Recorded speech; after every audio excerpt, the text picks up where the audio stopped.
శ్రీ సరస్వతి జన్మ శ్రీ గురుబ్రహ్మ భక్తులారా, భాగవత మహాపురాణం యథాతథంగా చెప్పుకున్నాను. నిన్నటి వరకు 9 స్కందాలు పూర్తి చేసి 10వ స్కందాన్ని 70 భాగాలుగా చెప్పుకున్నాం. ఈ రోజున 71వ భాగం చెప్పుకున్నాం. చెప్పుకునే ముందు వ్యాసుల వారికి నమస్కారం చేసుకుందాం. అలానే ఈ క్షేత్ర పాలకుడైన ఆంజనేయ స్వామి కూడా నమస్కారం చేసుకుందాం. సమర్థ గురు సాయినాథ్ మహారాజ్ కీ జై. మహ్యన్యోజుషతో జోష్యాన్ బుద్ధిభ్రంశో రజోగుణ శ్రీమదాభిజాచ్య తిర్యత్ర స్త్రీ జూతం మాసవ.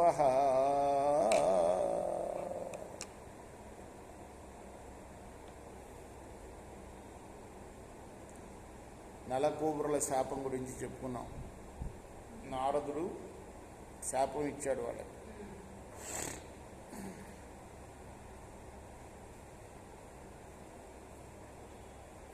నారదుడు చెప్తున్నాడు,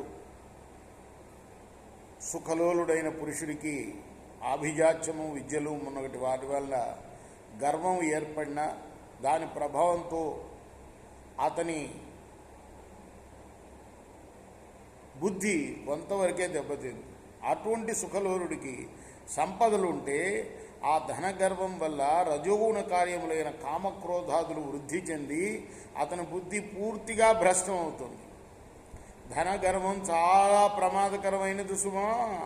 ధనగర్వం కారణం చేతనే స్త్రీలౌల్యం, జూతవ్యసనం, మద్యపానం ఇవన్నీ కూడా వచ్చి పడతాయి. హన్యంతే పశువో యత్ర నిర్దయైరజితాత్మభి మన్యమానైరిమం దేహం అజరా మృత్యునశ్వరం. ఐశ్వర్యమదాంధులు ఇంద్రియాలకు వశులు అవుతారు. అటువంటి వారు నశ్వరములైన తమ దేహాలు జరామరణ రహితాలని భావిస్తారు. ముసలితనం రాదు, మరణం రాదు అని భావిస్తారట.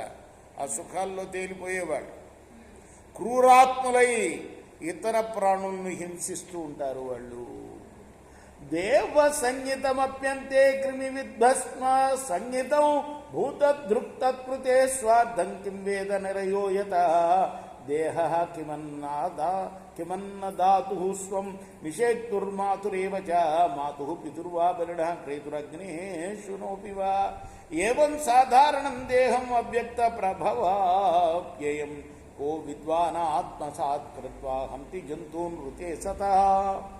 మానవుడు దేహాభిమాని అయి నేను భూసురుణ్ణి, అంటే నేను బ్రాహ్మణ్ణి, నేను రాజుని, నేను దివ్యశక్తి సంపన్నుణ్ణి అని గర్విస్తూ ఉంటాడు. కానీ చివరకు మరణించిన తర్వాత అతని దేహం పురుగులకు, పశుపక్షాదులకు ఆహారం అవుతుంది.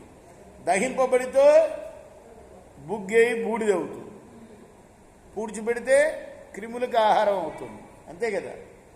అటువంటి మానవుడు తనకు ఏది హితమో, అంటే ఏది శ్రేయస్కరమో ఏది శ్రేయస్కరం కాదో తెలియక స్వార్థంతో ప్రాణులకు ద్రోహాన్ని తలపెడతాడు. అటువానికి చివరికి నరకయాతనలు తప్పవు. ఈ దేహం ఎవరిది? గర్భాధానానికి కారకుడైన తండ్రిదా? తన కడుపున 9 మాసాలు మోసి కన్న తల్లిదా? లేదా తండ్రిని కన్న పితామహి పితామహులదా? తల్లిని కన్నా మాతామహి మాతామహులదా?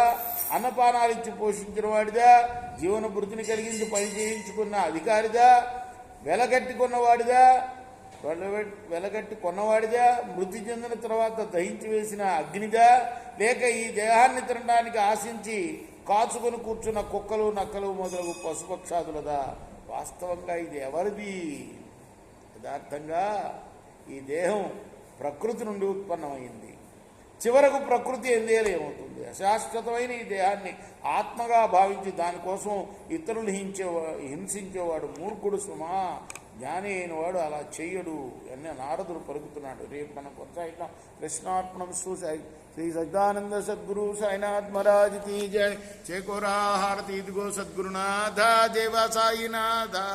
పాంచభౌతిక తత్వములానే హారతలిత్తుమురా. నిర్గుణం మగస్థితే వీడి ఎట్లి ఆకారం పొందిది ఓ సాయిరాం. సర్వము నుండి నీవే ఇంకను ఉంటివి తల్లివలే. రజోతమో సత్వము నుండి మాయిడి జనించే బాబా మాయిడి జని